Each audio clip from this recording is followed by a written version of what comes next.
So this is my review of Alien Covenant. Yes, I saw I saw an early show of it this morning. It's Friday. This review will contain spoilers later on, because the plot carries on in the story. It is a sequel to Prometheus and a prequel to the Alien series. It has Ridley Scott involved, and it has the return of the robot David. I don't think that they know there's a David sort of archetype in my stories, and that this character is very similar. I don't think they know that, but it's eerie. Anyway, so yeah, but yeah, and he could be a replicant too. Anyway. Oh yeah, Ridley Scott likes replicants, but here we have Alien Covenant, which is about a spaceship called the Covenant headed toward the planet Ophikai 6, Ophikai system, I guess, and they intercept a distress call that leads them to an unknown planet where they find David, the robot from the last movie, who was apparently taken over the planet as its god. All sort of Heart of Darkness crossed with the Island of Dr. Moreau. Yeah, in more ways than one. That gives away some of the movie there. Of course the aliens then they go down to the planet without spacesuits. Yeah, and then some of them get infected with some sort of spore virus that gets inside them, which was the original plan of Prometheus, but Oriki had changed it so that it was something else. He had changed that. He'd also taken out all of the Jesus allegory stuff. But yeah, just made the engineers flat out just alien people that could have created humanity and creating a can of worms that went on forever.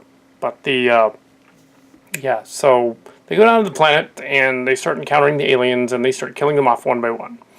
Two of them get infected. They take them back to the landing craft, and then plot spoilers, I guess. They end up dying, but then some of the aliens get away, and they go off into the underbrush, and then David saves them, takes them to his temple where they find this genocide of the engineers has taken place. Spoiler, and he is clearly the bad guy. So yeah.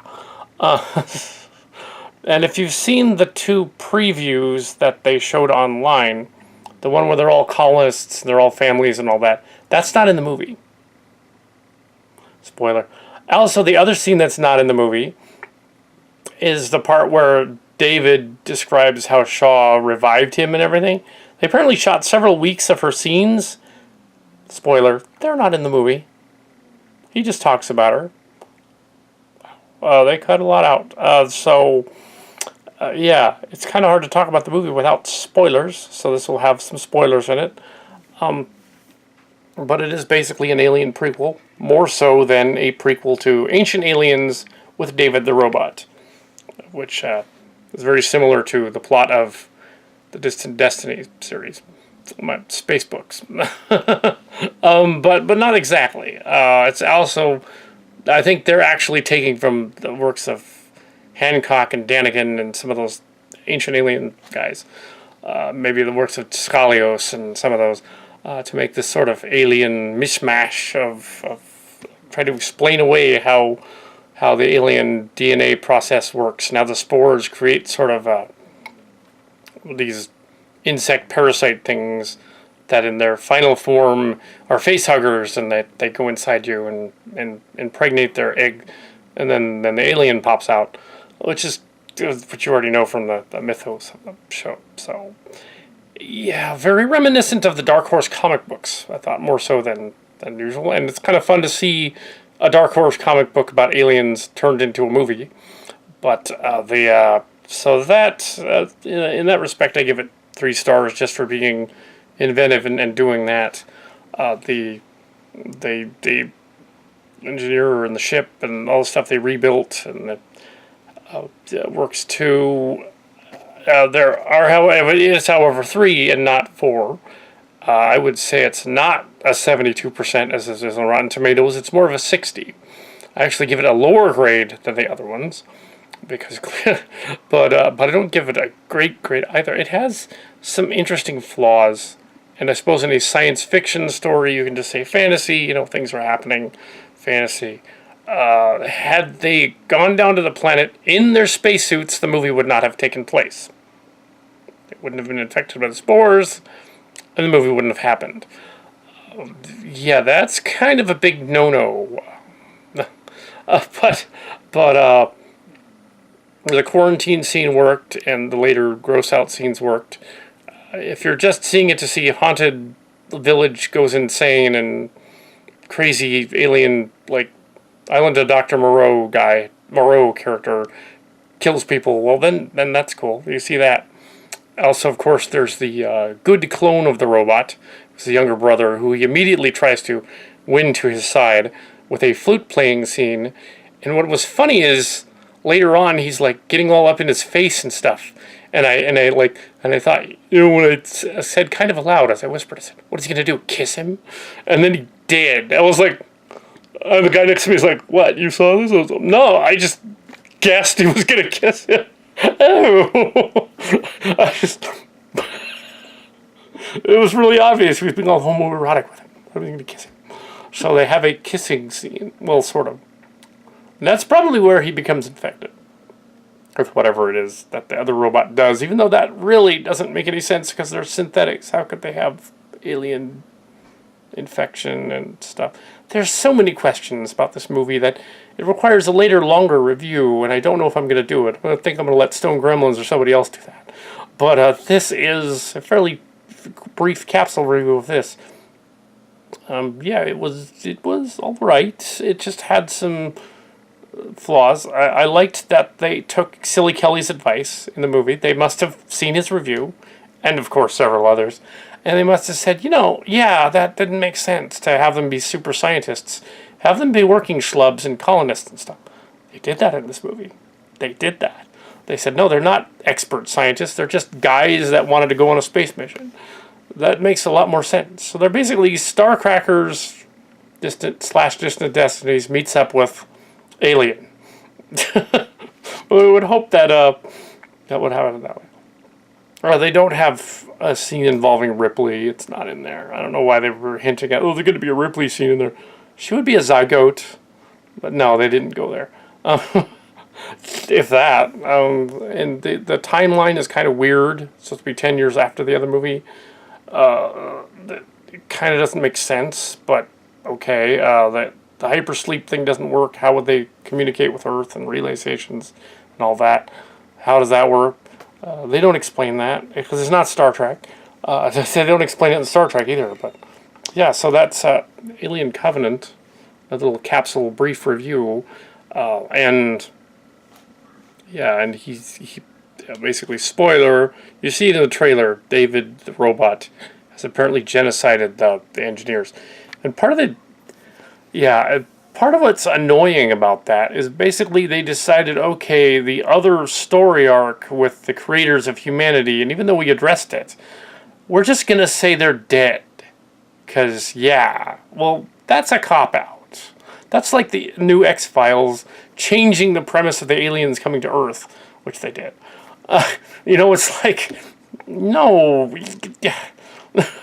just show the creators of I want to see like a creator alien go like, yes, we created you, but we wanted to destroy you. Ha ha ha. I wanted to see something like that. But no, the robot had to go and blow everything up. At least in some of my sci-fi stories, I'm like, I'm going to deliver the goods. I'm going to show you if I'm going to address that kind of thing, I'm going to go there. So, and I did. Yes, the longer version of Distant Destinies is a 7-book series, and yeah, Starcrackers doesn't really go into creators, but Distant Destinies did, and yeah, so it does that. And I didn't know it was Ancient Aliens. Ancient Aliens came later in the 2000s. This book came out in 2008. Ancient Aliens came out in 2009, I think, when they came out. So yeah, they read my book. No, they didn't. But they had the same idea.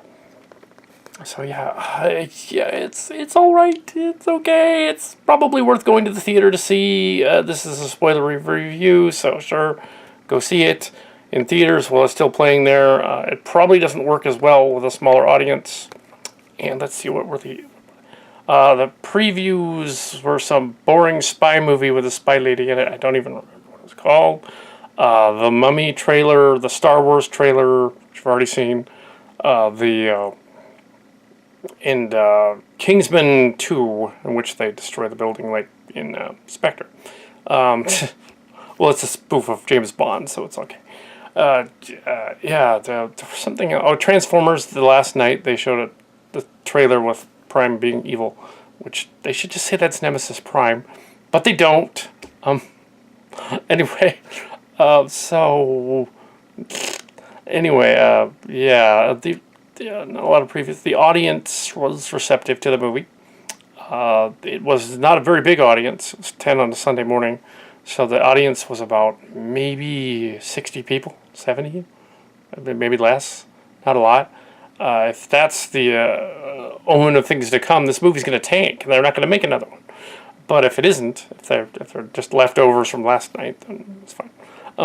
So that Alien Covenant, pretty much sort of a capsule recap thing. If I'm in the mood to do more Alien stuff, I will do more of that. I'm not saying I will or won't, but this is a very brief review, so there you go. There's Alien Covenant. And yeah, it's okay. 3 stars. Go see it.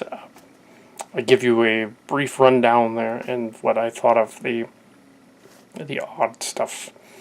Yeah, it's Ridley Scott's decision to show more of the xenomorphs, even though he said he wasn't going to show the whole life cycle, which they sped up in this movie.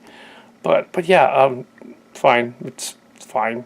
I was kind of annoyed at some of the like the disappointing cop-outs, but apart from that, it would have gotten 4 stars if it weren't for the cop-outs, I think, or at least 3.5.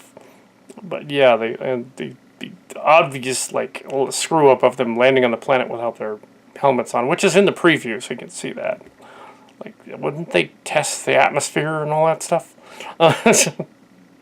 But okay. When the wheat scene, yeah, who did plant the wheat if, other things happen? Anyways, oh well, Alien Covenant.